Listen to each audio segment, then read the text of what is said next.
अस्सलाम वालेकुम नाज़रीन, प्रोग्राम सिंध कार्ड के साथ हाजिर हैं। आज हमारे साथ जो मेहमान शख्सियत हैं वो किसी तारुफ की मोहताज नहीं, सरबराह सुन्नी तहरीक सरवत एजाज़ कादरी साहब। अस्सलाम वालेकुम। वालेकुम अस्सलाम। ये फरमाइएगा कि मौजूदा बजट जो आया है, आप क्या समझते हैं कि मौजूदा बजट जो है इससे आवाम को रिलीफ मिलेगा या मज़ीद परेशानियों का सबब बनेगा? बिस्मिल्लाहिर्रहमानिर्रहीम। ये सबसे पहले तो आपका बहुत शुक्रिया कि आप इतने हॉट इशू के ऊपर आज हम बैठे यहाँ गुफ्तगू कर रहे हैं। यकीनन आज इस कौम को इन मामलात से आगाही देना ये हमारे इस सच्ची आवाज़ का काम है जो आपके मीडिया के थ्रू लोगों तक पहुँचती है। जहाँ तक रहा बजट का मसला, तो यकीनन ये एक अल्फाजों का हेर फेर है, लफ्ज़ों का हेर फेर है और फिगर्स को आगे पीछे करके और एक कॉस्मेटिक अंदाज के अंदर पेश किया गया है और इसके अंदर दूर दूर तक कोई आवाम की सोच नज़र नहीं आती, आवाम की ख्वाहिशात को मद्देनज़र नहीं रखा गया और सिर्फ़ IMF की ख्वाहिशात को पूरा किया गया, यहूदी मफादात को पूरा किया गया, शाह खर्चियों के लिए जो है उसको तहफ़्फ़ुज़ दिया गया है और उस तबके को फ़ौक़ियत दी गई है जो ऑलरेडी पहले इस 63 साल से इस मुल्क को खा रहा है और उसी के तहफ़्फ़ुज़ के लिए ये बिल और ये बजट पेश किया गया है। मेरे ख़्याल से इसको बजट क्यों पेश किया जाता है आज तक ये भी एक बात समझ में नहीं आई, क्योंकि हर महीने में एक बजट होता है, हर हफ्ते में एक बजट आ रहा होता है। अगर आदमी ये तसव्वुर कर ले चलो ये बजट आ गया और इस बजट के अंदर चलो अब ये सब चीज़ें हो गई और अब ये 1 साल के लिए ये चीज़ें अब 1 साल के लिए, लेकिन ऐसा होता नहीं है और यकीन हर रोज़ शेख खुदनोश की जो कीमतें वो बढ़ती है। जी बिल्कुल, जी बिल्कुल। आज आप देख लीजिए इन्होंने 1% टैक्स कम किया है सेल टैक्स के अंदर। आप मुझे बताइए वहाँ 3% कीमतें प्राइस अप हो गई हैं। आज दूध की जो बेसिक नीड्स है आवाम की, आवाम को इन सब चीज़ों मतलब आवाम देखती है जब जो उसकी ज़रूरत की चीज़ें हैं, जो बेसिक नीड्स है, जो इस आवाम को चाहिए वो उसकी दस्तरस से बाहर है, उसकी पहुँच से बाहर है। आज आप जाएँ तो वो जिस दिन बजट का अनाउंस हुआ है उसके नेक्स्ट डे दूध की कीमतें कहाँ पे पहुँच गई। दूध जो है बुनियादी ग़िज़ा है बच्चों के, दूध है, चीनी है, जी बिल्कुल है। अब ये सोचता है चलो चाय बना के हम रोटी भिगो के खा लेंगे, रोटी भिगो के खा लेंगे उस चाय के साथ, लेकिन अब तो वो रोटी चाय के साथ भी नहीं खा सकता।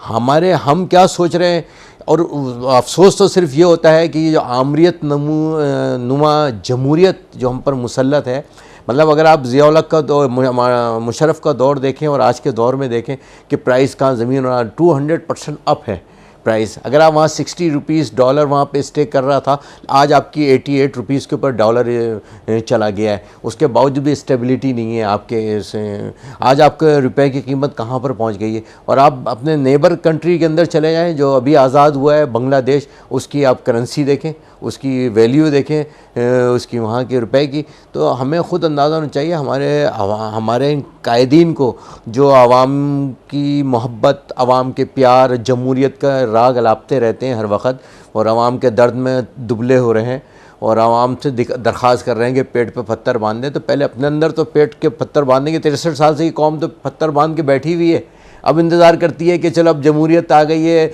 अब अच्छा अवामी हुकूमत आ गई है, अब आवाम की किस्मत खुलेगी आवाम की। हालांकि अल्लाह ताला ने हमें सारी नेमतें अता की हुई है, दुनिया की हर चीज़, यानी कि जो चीज़ मतलब दुनिया हैरत करती है कि जो चीज़ हम खुद पैदा करते हैं, गेहूँ, आज वो भी आवाम के उसके दस्तरस से बाहर है। ये सब भी ये कहते हैं कि मुल्क जो है हालात जंग में, तो इस हालात जंग से निकालने की कोशिश तो सामने नहीं आ रही। असल में कोशिश तो हो रही है, लेकिन जो लोग कोशिश कर रहे हैं वो पार्लियामेंट में नहीं है। जो लोग जस्तजू कर रहे हैं, जो जद्दोजहद कर रहे हैं, यकीन उसमें आवाम को अपना किरदार अदा करना होगा। आज आप दुनिया में देखें इनकलाब की एक लहर है, तो उस इनकलाब की लहर के अंदर आवाम के अंदर हमारे अभी तक बेहिसी है। जब तक आवाम अपने माइंड सेट को चेंज नहीं करेगा, आवाम जब तक खड़ी नहीं होगी, तो ये इसी तरह इस आवाम का इस्तेसाल होता रहेगा। इन्होंने तो एक फार्मूले पे अमल हो रहा है कि किस तरीके से हमें गुर्बत ख़त्म करनी है, तो उन्होंने सिंपल एक फार्मूला है कि अगर गुर्बत ख़त्म करनी है तो गरीब को ख़त्म कर दो, गुर्बत खुद ख़त्म हो जाएगी। और ये अगर बजट ऐसी एक और आ गया तो शायद आपको ये मिडिल क्लास नज़र नहीं आएगी। आइंदा आने वाले वक्तों में आपको मिडिल क्लास कहीं नज़र नहीं आएगी, वो यकीनन या तो चली गई होगी, खप चुकी होगी। जैसे आप ख़ुदकुशी का रुझान देखें, आज पहले इनफरादी ख़ुदकुशी होती थी, आज इज्तिमाई ख़ुदकुशी हो रही है कि वो हस्बैंड अपनी वाइफ अपने बच्चों को लेकर ख़ुदकुशी कर रहा है। मतलब उसके बावजूद हमारे हुक्मरानों के कानों पे जू नहीं रेंग रही। औलादे बेच रहे हैं लोग, औलादे बेचने पे लोग तैयार हैं, लोग गुर्दे बेचने के लिए तैयार हैं कि गुर्दे बेच के किसी तरह मैं अपने घर के बच्चों का पेट पालूं। आज बेहिसी, अगर हुक्मरानों में बेहिसी है तो हमारे अवाम में भी बेहिसी है। आज जब तक अवाम नहीं खड़ी होगी, अवाम जो लोग इनकी आवाज़ जो इनके साथ मिलकर जस्तजू करना चाहते हैं, जो इनकलाब की बातें करते हैं, जो इनकलाब लाना चाहते हैं, आवाम को उनका साथ देना होगा ताकि इस मुल्क के अंदर सच्ची वो जमहूरियत जिसकी बात करते हैं कि आवाम को ना इससे मतलब नहीं है कि मुशर्रफ की हुकूमत हो, जमहूरियत हो, डेमोक्रेसी हो, आमराना दौर हो, वो तो ये देखते हैं कि हमें मिल क्या रहा है। आज आप देखें कितना बड़ा जुल्म है कि एक मज़दूर की तनख्वाह इन्होंने पिछले बजट के अंदर 7,500 के करीब इन्होंने फ़िक्स की थी। हमारी बार बार हमने ये मुतालबा किया कि महंगाई के तनासुब से, क्योंकि बजट तो आपके रोज़ आता है हर महीने, तनख्वाह साल में एक दफ़ा जो भी इंक्रीज़ होता है, अभी 15% इंक्रीज़ किया है, वो भी उन्होंने उसकी बेसिक के अंदर उसको एडजस्ट कर रहे हैं। उसके कोई ज़्यादा फ़र्क नहीं पड़ेगा, बेसिक में एडजस्ट करने में कोई फ़र्क नहीं पड़ेगा। लिहाजा हमारी ये मुतालबा है कि कम से कम मिनिमम तनख्वाह 10,000 रुपीज़ फ़िक्स की जाए और फौरी तौर पे इसका इसी बजट के अंदर जो 25 या 26 को इसकी जिसकी अप्रूवल होनी है, उस बिफ़ोर 25 ये बाकायदा इसका अनाउंस किया जाए 10,000 रुपीज़ का। ये फरमाएगा इसके साथ साथ कराची के अगर हालात की तरफ हम देखते हैं तो वो टारगेट किलिंग का सिलसिला जारी है। ताजिर बिरादरी जो है उनके अपने तहफ़्फ़ुज़ात हैं, उनको भत्ते की परेशानियाँ हैं। क्या मुल्क की मईशत को अगर हम देखें वो किस तरफ जा रही है? यकीनन ये सब जो हम अगर भूख और अफलास और बेरोज़गारी की बात करते हैं उसमें ये फैक्टर भी बहुत अहम है। जब आपकी इंडस्ट्री नहीं होगी, जब आपका ताजिर मुतमईन नहीं होगा, हर शख्स टैक्स देना चाहता है लेकिन वो जब आउटपुट नहीं मिलती उसे तो वो यकीनन वो एक परेशान होता है। आज आपकी इंडस्ट्री का 35% इंडस्ट्री, ये चेयरमैन साइड के उनका मैं प्रेस कॉन्फ्रेंस में था कि 35% आपकी इंडस्ट्री जो है इस वक्त बांग्लादेश ट्रांसफ़र हो गई है। कुछ लोग दुबई शिफ्ट हो रहे हैं, कोई दूसरे कंट्रीज़ के अंदर, कोई साउथ अफ्रीका में शिफ्ट हो रहे हैं। तो आप जब हमारी इंडस्ट्री शिफ्ट होगी तो जो आवाम है जो जिसकी ताकत नहीं है वो कहाँ जाएंगे? जब आप तहफ़्फ़ुज़ नहीं होगा, जो टैक्स दे रहे हैं उनके लिए कोई इज़्ज़त नहीं होगी, उनका कोई रेस्पेक्ट नहीं होगी। जब तक रेस्पेक्ट नहीं होगी तो वो कैसे टैक्स देंगे? और जब उन्हें चीज़ें नहीं, आज आप पूरे पाकिस्तान का कर लें, आप 4-5 जो मखसूस लीडर हैं इनके शहरों को देख लें आप। अगर आज मैं लाड़काना चला जाऊं, आप लाड़काने का विज़िट कर लें, आप लाड़काने में आपको कोई तरक्यात काम नज़र नहीं आएंगे। वहाँ की कौम आज भी वही गरीब धूल और मिट्टी के अंदर भूख अफलास का शिकार है। आज आप चले जाएं क्या कहते हैं गुजरात, आज आप देख लें वहाँ पे वही हाल है। आज आप चले जाएं लाहौर, आज आप देख लें वहाँ पर यही हाल है। तो ये लीडरशिप के इनके हाउसेस देखें, इनके घर देखें, इनका रहन सहन देखें, इन्होंने अपने कारोबार सारे एडजस्ट कर लिए, इन्होंने अपनी दौलत सारी बाहर ट्रांसफ़र कर दी है। अब कौम से तो खाली इम्तिहान लिया जा रहा है। आज आप देखें नीचे के जो लोग हैं, हमारी जो लेबर है, हमारे जो लोग हैं, वो कमा के पैसे बाहर से आप उनसे रिक्वेस्ट कर रहे हैं कि आप पैसे पाकिस्तान भेजें, वो पाकिस्तान भेज रहे हैं।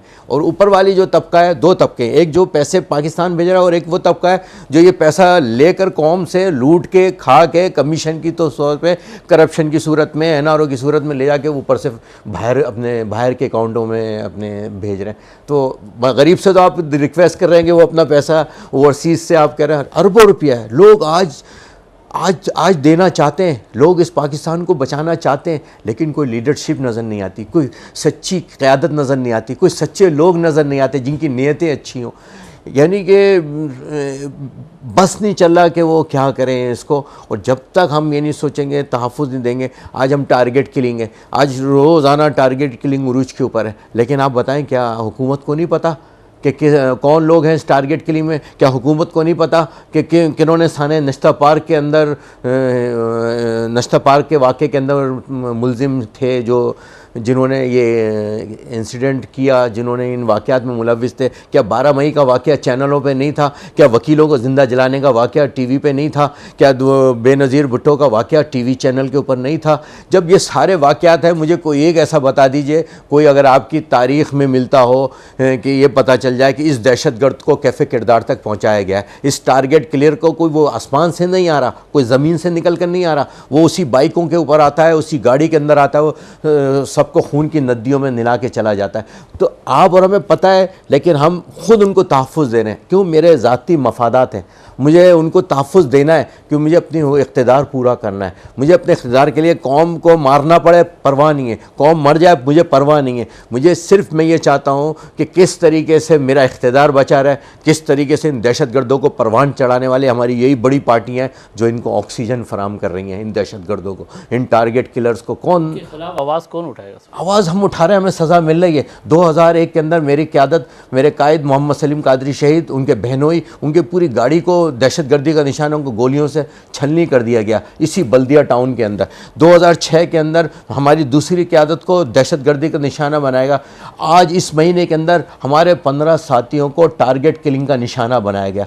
और आज तो इंतहा ये हो गई है कि वो ज़िम्मेदार, अपनी ज़िम्मेदार की वाइफ जब अपने ज़िम्मेदार को बचाने के लिए आगे बढ़ती है तो वो चीखती है तो उसके गले में छुरियाँ मार के उसको भी गर्दन से, तन से जुदा कर देते हैं, मियाँ बीवी की दोनों की तन। अब जब ये जुल्म की इंतहा होगी, बर्बरियत की इंतहा होगी, हम खाली दावे करते रहे कि वो डॉलर आ रहे हैं, हम दावा करते रहे कि असला आ रहा है। परसों आपने देखा प्रेस कॉन्फ्रेंस में उन्होंने कहा कि मुझे पता है कि डॉलर आ रहे हैं, मुझे पता है कि असला आया है इस मुल्क के अंदर। अरे तो पकड़े, गिरफ्तार करें, किसने रोका हुआ है? हुकूमत आपके पास है, एजेंसियां आपके पास है, इदारे आपके पास है, 16 एजेंसियां आपके साथ काम कर रही हैं। फिर हमें समझ में नहीं आता कि हम क्यों तसासुल का शिकार है। ये कौम के साथ हम इतनी बेगैरती का सबूत क्यों दे रहे हैं? ये कौम तो आप पर एतमाद कर रही है। वो तो जितना मलबा है वो कलादम तंजीमों पे आके गिरता है कि उनके बंदे पकड़े गए हैं। और रहमान मलिक साहब का बयान भी आया है कि तीनों इत्तेहादी जमात जो हैं उनके कारकुनान जो हैं वो इस मुलविस हैं इसमें।